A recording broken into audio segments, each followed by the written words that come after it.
Parish family, this is Father Panteleimon, and it is the fifth day of Great Lent 2026. And I wanted to kind of continue my thread of devotions that I've been offering for the last few days.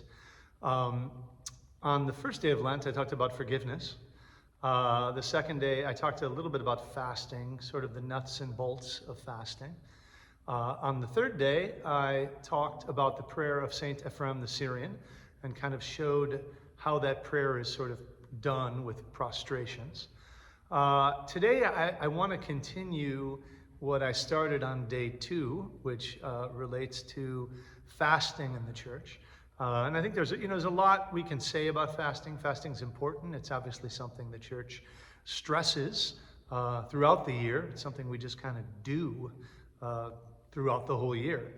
And what I want to do today actually is sort of take a kind of a negative approach to fasting, not in that fasting is a bad thing, but sort of saying what fasting isn't, right? So before I talk a little bit in future talks about what fasting is, I thought I would start by saying what it isn't, because I do think there are a lot of ideas out there as to what fasting is that really are not correct. So it's good to sort of clean the slate and start with a fresh piece of canvas before we start to paint the picture of fasting. So, and I really have sort of 3 things I would say about fasting that are sort of wrong understandings of fasting. The first one is the wrong understanding is that fasting is sort of a personal preference thing.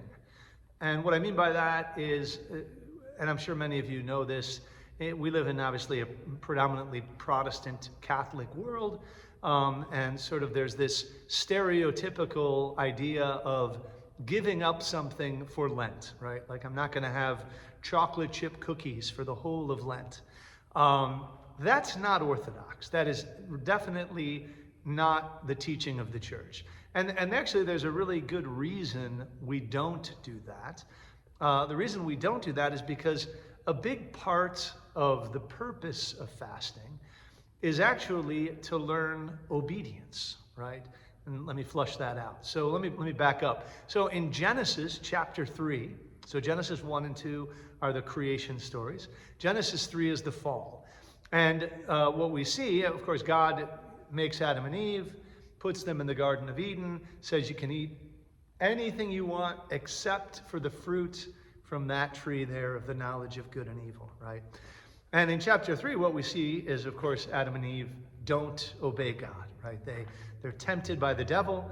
And the reason they're tempted, it says in Scripture, is that the devil says that if they eat of the tree of the knowledge of good and evil, they will be like God. That's what it says in Scripture, right?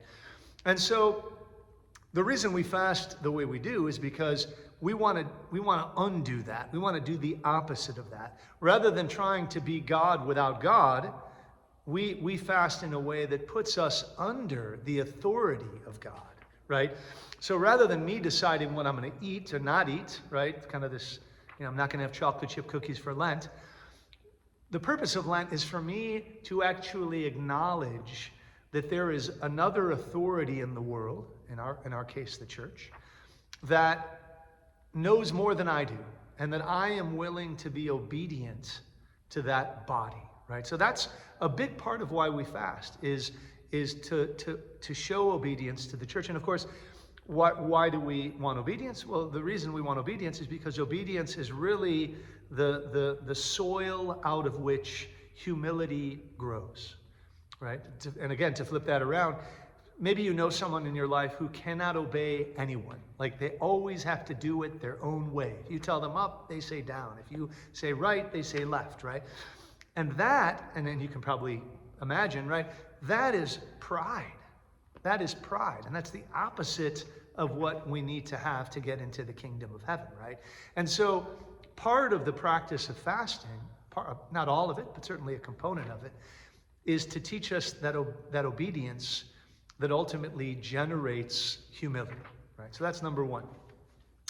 Number 2, the second thing, is that It's not law, fasting. Fasting is not a law, right? We don't look at it as a law because we're not under law. We're under grace, as St. Paul tells us. But it also isn't optional, right? So let me explain what I mean by that. We don't approach fasting legalistically. We don't approach it as like, I have to do this, or somehow, if I have cheese during Lent, I'm going to hell. That isn't what we believe. That's not how we understand it. But at the same time, it's not the law, but it's also, I would say, not optional, right? And what I mean by that is that sometimes I'll have people come to me and they have a whole bunch of dietary constraints. They can't have, fish, and they can't have wheat, and they can't have beans, and they can't have nuts, right?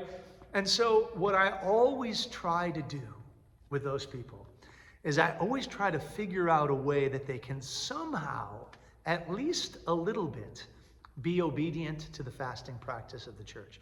So sometimes that means, fasting strictly, maybe just for breakfast on Monday, Wednesday, and Friday, right?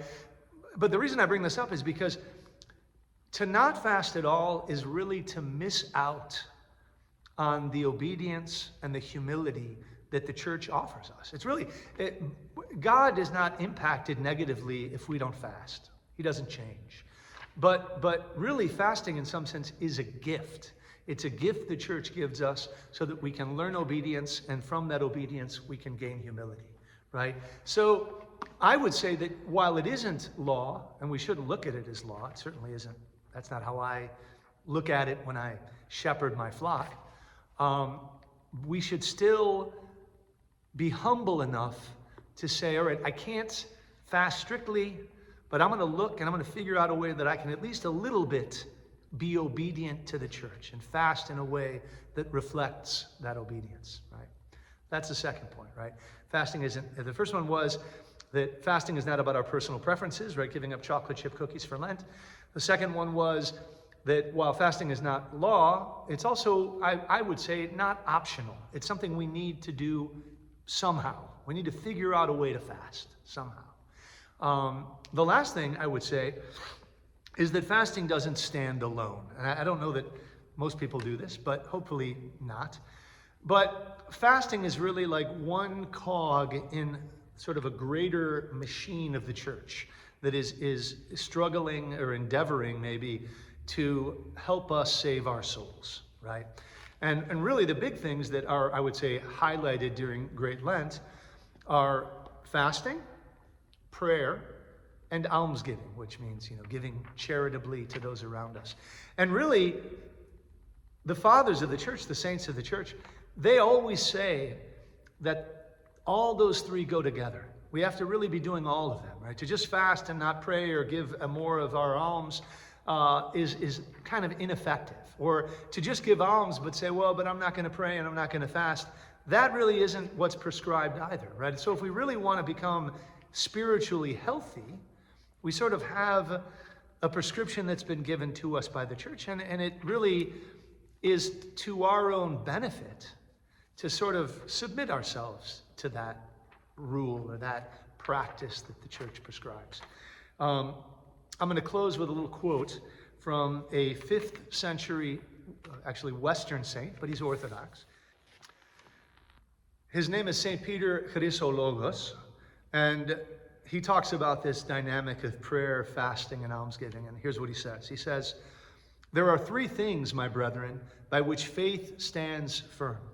Devotion remains constant, and virtue endures. They are prayer, fasting, and mercy," which is code for almsgiving or giving to those in need.